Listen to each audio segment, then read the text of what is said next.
Mean राशि भाई और भौणी मैंने सावधान।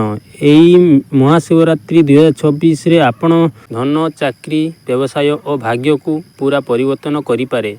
जदि आपण शिवरात्रि रे यही गुप्त उपाय करना तेबे 7 वर्ष पर्यंत धन अटकी पारे। यही वीडियो रे आमे आलोचना करिछु।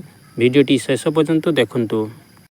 राशि थिबा भाई और भौणी माने आज जहाँ मु कहिबी सेथिपई आपण मनकु प्रस्तुत करंतु, कारण यह साधारण राशिफल नुहे, यह आपणक भाग्यर संदेश। जदि आपण मीन राशिर एवं एही भिडियोटी देखुछंती तेबे बुझंतु यह संजोग नुहे, भगवान शिव आपणकु एक संकेत देउछंती। किंतु सावधान, एही महाशिवरात्रि रे आपणक एक छोट भूल आगामी 7 वर्ष पर्यंत धन रोकी देई पारे। हाँ, 7 वर्ष। तेणु भिडियोटी शेष पर्यंत देखंतु, कारण शेषरे मु कहिबी सेही गुप्त मंत्र जहा 99 मीन राशिर लोक जानती नाही।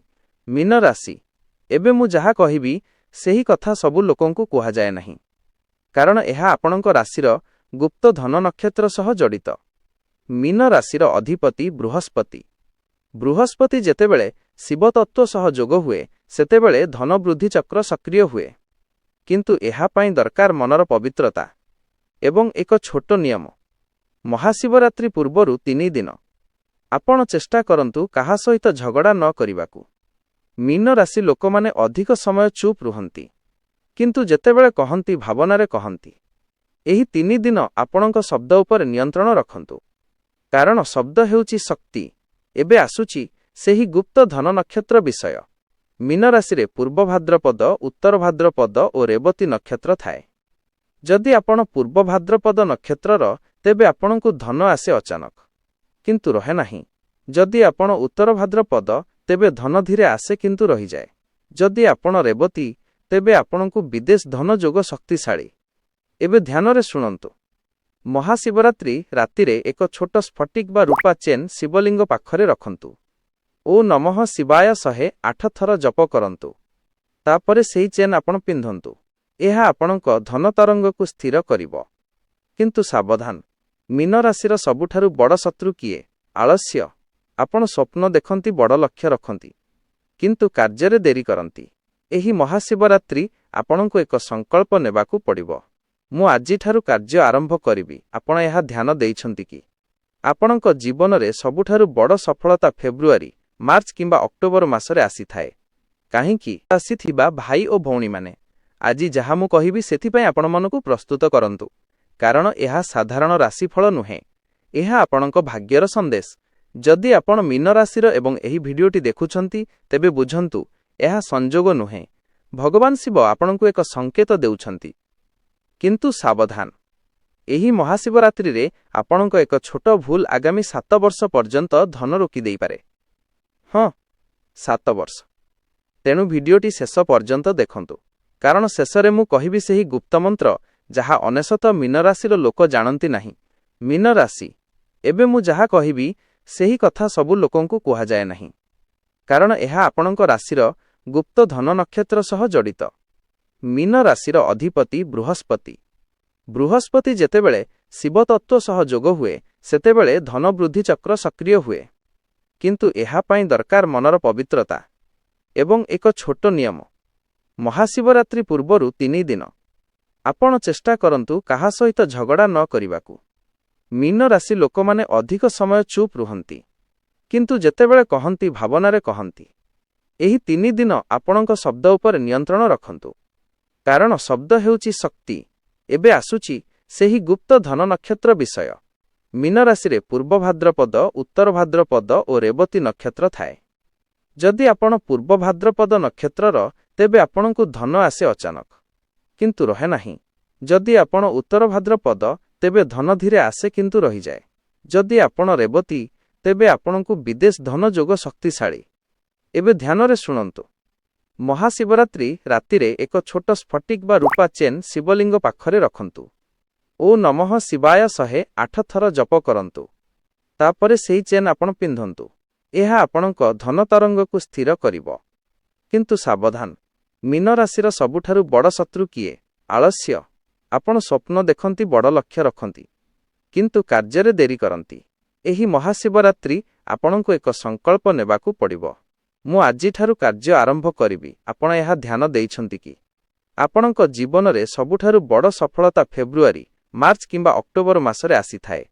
କାହିଁକି? ଆସିଥିବା ଭାଇ ଓ ଭଉଣୀମାନେ, ଆଜି ଯାହା ମୁଁ କହିବି ସେଥିପାଇଁ ଆପଣମାନଙ୍କୁ ପ୍ରସ୍ତୁତ କରନ୍ତୁ, କାରଣ ଏହା ସାଧାରଣ ରାଶିଫଳ ନୁହେଁ, ଏହା ଆପଣଙ୍କ ଭାଗ୍ୟର ସନ୍ଦେଶ। ଯଦି ଆପଣ ମୀନ ରାଶିର ଏବଂ ଏହି ଭିଡିଓଟି ଦେଖୁଛନ୍ତି, କାରଣ ଏହି ସମୟରେ ଗ୍ରହ ଶକ୍ତି ଆପଣଙ୍କୁ ସମର୍ଥନ କରେ। ଏହି ଶିବରାତ୍ରି ସେହି ଶକ୍ତିକୁ ଜାଗ୍ରତ କରିବ। ଏବେ ଏକ ଛୋଟ ପରୀକ୍ଷା।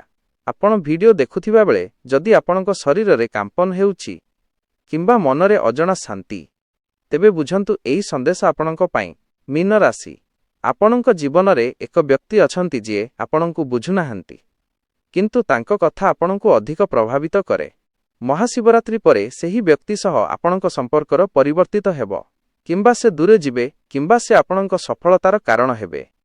ଏବେ ଆସୁଛି ସବୁଠାରୁ ଗୁପ୍ତ କଥା। ମହାଶିବରାତ୍ରି ପରବର୍ତ୍ତୀ 11 ଦିନ ପ୍ରତିଦିନ ସକାଳେ ଉଠି ଏହି ବାକ୍ୟ କହନ୍ତୁ, ମୋ ଧନଶକ୍ତି ଜାଗ୍ରତ ହେଉଛି। ଏହାକୁ 21 ଥର କହନ୍ତୁ। ମନେ କରନ୍ତୁ ଆପଣଙ୍କ ଘରକୁ ଆଲୋକ ପ୍ରବେଶ କରୁଛି। ମୀନ ରାଶି, ଆପଣଙ୍କ ଧନ କେବଳ କଷ୍ଟରେ ନୁହେଁ, ଶକ୍ତିରେ ଆସିବ। କିନ୍ତୁ କଷ୍ଟ ଛାଡ଼ି ନୁହେଁ, ଦୁହିଁର ସମନ୍ୱୟ ଦରକାର। ଏହି ଭିଡିଓଟି ଯଦି ଆପଣ ଶେଷ ପର୍ଯ୍ୟନ୍ତ ଦେଖିବେ, ତେବେ ଆପଣଙ୍କ ମନରେ ଏକ ସଂକଳ୍ପ ଜନ୍ମ ନେବ ଏବଂ ସେହି ସଂକଳ୍ପ ଆପଣଙ୍କୁ କୋଟିପତି ପଥରେ ନେବ। କମେଣ୍ଟରେ ଲେଖନ୍ତୁ, ମୁଁ ପ୍ରସ୍ତୁତ। ଯେଉଁମାନେ ସତ୍ୟରେ ପରିବର୍ତ୍ତନ ଚାହୁଁଛନ୍ତି। ମୀନ ରାଶି, ଜଳତତ୍ତ୍ୱର ପ୍ରତୀକ। ଆପଣ ଭାବନାପ୍ରବଣ, ଆପଣ ଦୟାଳୁ, ଆପଣ ଆଧ୍ୟାତ୍ମିକ। କିନ୍ତୁ ଆପଣଙ୍କ ଜୀବନରେ ଏକ ପ୍ରଶ୍ନ ସବୁବେଳେ ଥାଏ, ମୁଁ ଏତେ ଭଲ ହେଲେ ମଧ୍ୟ ଧନ କାହିଁକି ରୁହେ ନାହିଁ? ଟଙ୍କା ଆସେ, କିନ୍ତୁ ଅଚାନକ ଖର୍ଚ୍ଚ ହୋଇଯାଏ। ଆପଣ ବ୍ୟବସାୟ ଆରମ୍ଭ କରନ୍ତି, କିନ୍ତୁ ଅଟକିଯାଏ। ଚାକିରି ମିଳେ, କିନ୍ତୁ ସ୍ଥିରତା ନାହିଁ। ଏହା କାହିଁକି?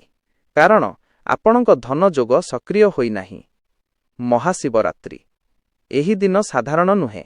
ଏହି ରାତିରେ ଶିବଙ୍କ ଶକ୍ତି ପୃଥିବୀରେ ସର୍ବାଧିକ ଥାଏ। କର୍ମଶୁଦ୍ଧି ହୁଏ, ଭାଗ୍ୟ ଦ୍ୱାର ଖୋଲେ ଏବଂ ମୀନ ରାଶି ପାଇଁ ଏହା 2 ଗୁଣ ଶକ୍ତିର ଦିନ।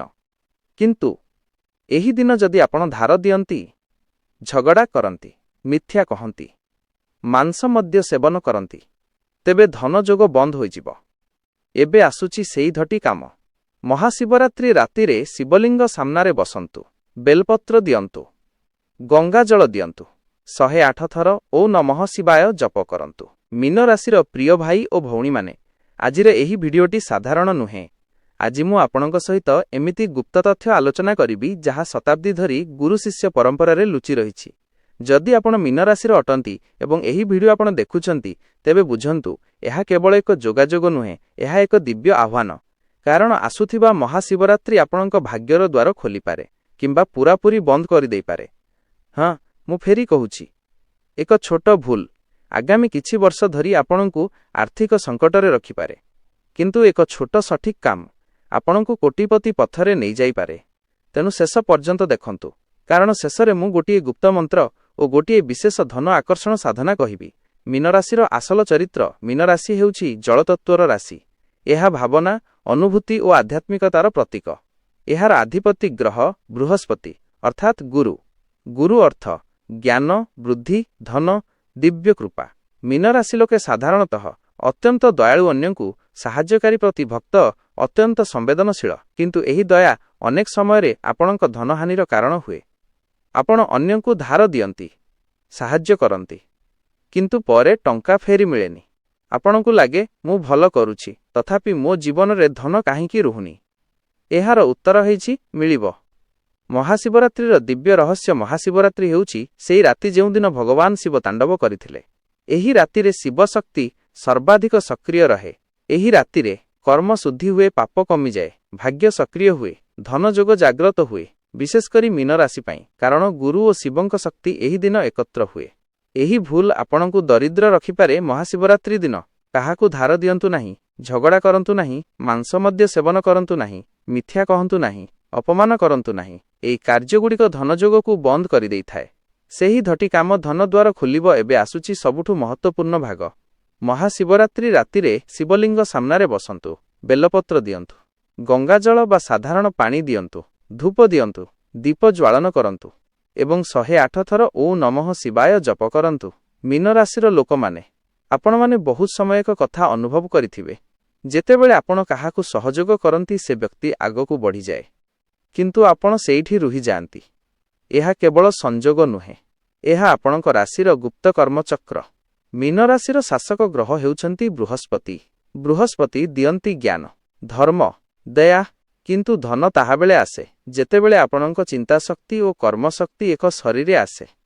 ଏବଂ ଏହି ମହାଶିବରାତ୍ରି ଆପଣଙ୍କ ଜୀବନର ସେହି ମୁହୂର୍ତ୍ତ ହୋଇପାରେ ଯେଉଁଠାରେ ଆପଣଙ୍କ ରୋକା ଧନ ଯୋଗ ଖୋଲିଯିବ। କିନ୍ତୁ ଏଠି ଗୋଟିଏ ଭୟଙ୍କର ସତ୍ୟ ଅଛି। ମୀନ ରାଶିର 73 ଲୋକ ଶିବରାତ୍ରି ଦିନ ଏକ ଭୁଲ କରନ୍ତି ଏବଂ ସେହି ଭୁଲ ତାଙ୍କ ଧନକୁ ଧୀରେ ଧୀରେ ଖାଇଯାଏ। ସେହି ଭୁଲ କ'ଣ? ଶିବରାତ୍ରି ଦିନ ସେମାନେ ମନରେ ଭୟ ରଖନ୍ତି, ମୋ ପାଖରେ ଟଙ୍କା ନାହିଁ, ମୋର ଭାଗ୍ୟ ଖରାପ, ମୋର ନକ୍ଷତ୍ର ଦୁର୍ବଳ। ଏହି ଚିନ୍ତାଶକ୍ତି ବ୍ରହ୍ମାଣ୍ଡକୁ ନେଗେଟିଭ୍ ସଂକେତ ଦେଉଛି ଏବଂ ଧନ ଦୂରେ ଚାଲିଯାଏ। ମୀନ ରାଶି, ଆପଣଙ୍କ ରାଶି ଜଳତତ୍ତ୍ୱ। ଜଳ ଯେପରି ବହେ ସେପରି ଧନ ମଧ୍ୟ ବହେ। ଯଦି ଆପଣ ଧନକୁ ଧରି ରଖିବାକୁ ଚେଷ୍ଟା କରିବେ ସେହି ଧନ ସ୍ଲିପ୍ ହୋଇଯିବ, କିନ୍ତୁ ଯଦି ଆପଣ ଧନକୁ ସଠିକ୍ ଦିଗ ଦେବେ ସେହି ଧନ ନଦୀ ପରି ବଢ଼ିଯିବ। ଏହି ମହାଶିବରାତ୍ରିରେ ଆପଣ ଏକ କାମ ନିଶ୍ଚିତ କରନ୍ତୁ। ରାତି 12 ପରେ ଶାନ୍ତ ମନରେ ବସନ୍ତୁ। ଏକ ଦୀପ ଜ୍ୱାଳନ କରନ୍ତୁ। ଦୀପ ସାମ୍ନାରେ ନିଜ ଡାହାଣ ହାତରେ ଏକ ଛୋଟ ସିକ୍କା ଧରନ୍ତୁ ଏବଂ କହନ୍ତୁ, ଏହି ସିକ୍କା ମୋର ଆରମ୍ଭ, ମୋ ଘରକୁ ଧନଧାରା ପ୍ରବେଶ କରୁ। ତାପରେ ସେହି ସିକ୍କାକୁ ଆପଣଙ୍କ ପୂଜା ସ୍ଥାନରେ ରଖନ୍ତୁ। 45 ଦିନ ପର୍ଯ୍ୟନ୍ତ ଛୁଅନ୍ତୁ ନାହିଁ। ମୀନ ରାଶି, ଆପଣଙ୍କ ଜୀବନରେ ଏକ ବଡ଼ ପରିବର୍ତ୍ତନ ଆସିବାକୁ ଯାଉଛି, କିନ୍ତୁ ଏହା ଧୀରେ ଧୀରେ ଆସିବ। ପ୍ରଥମେ ଆପଣଙ୍କ ମନ ପରିବର୍ତ୍ତିତ ହେବ, ତାପରେ ଆପଣଙ୍କ ଚିନ୍ତା ପରିବର୍ତ୍ତିତ ହେବ, ତାପରେ ଆପଣଙ୍କ ଆୟ ସ୍ରୋତ ବଦଳିଯିବ। କିଛି ମୀନ ରାଶି ଲୋକ ଅଚାନକ ବିଦେଶ ଯୋଗ ପାଇପାରନ୍ତି। କିଛି ଲୋକ ପୁରୁଣା ଟଙ୍କା ଫେରି ପାଇପାରନ୍ତି। କିଛି ଲୋକ ନୂଆ ବ୍ୟବସାୟ ଆରମ୍ଭ କରିପାରନ୍ତି।